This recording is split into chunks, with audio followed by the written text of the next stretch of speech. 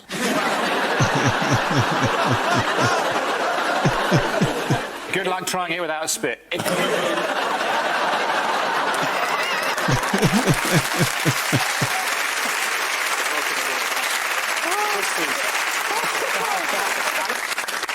I'm wiping the tear out my eye. Oh, Sean's just very kindly offered not to spit on one of our guests.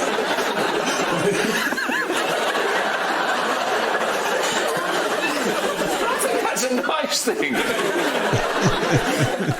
What have I done now?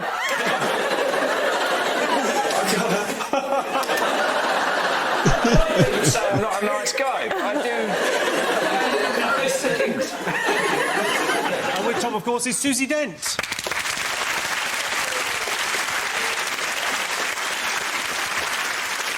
Susie has written 14 books about the derivations of words, and you can find them all in your local library. Just ask for the Sleepy Go Bye-Bye section. OK, Susie, what have you been looking into recently? Other than glory holes. The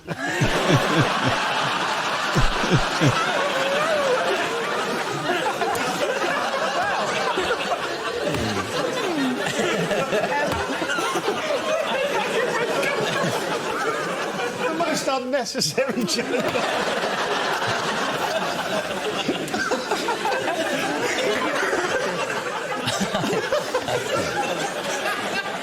Sorry, Susie.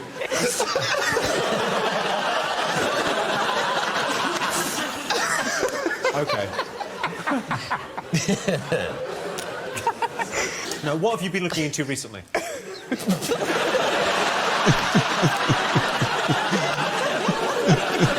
My poem's about something very important to me. It's about how come it's OK to name you Willie, but it's not OK to name the fella's Willie next to you at the urinals. So my poem's called Hanging About in a Train Station Toilet Naming People's Penises. Hello, commuter, on your way to work. I'm going to call yours Captain Birdseye.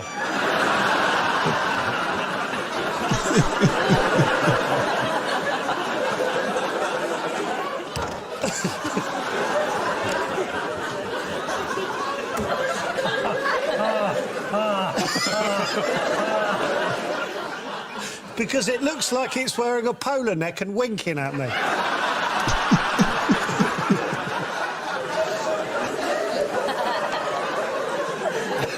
You're welcome. I just named your penis.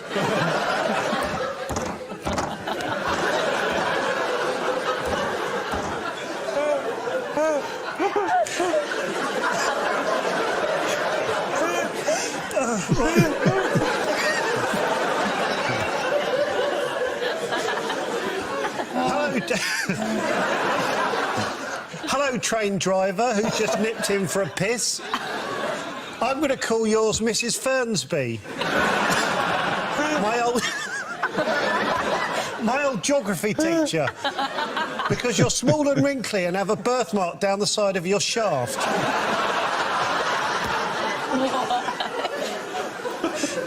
You're welcome. I just named your penis.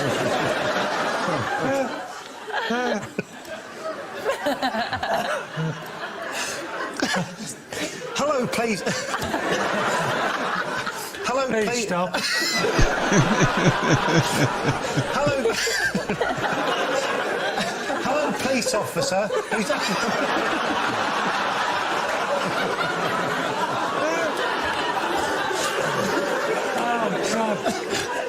Hello, police officer who's just been sent to the toilets because they've had reports of someone naming people.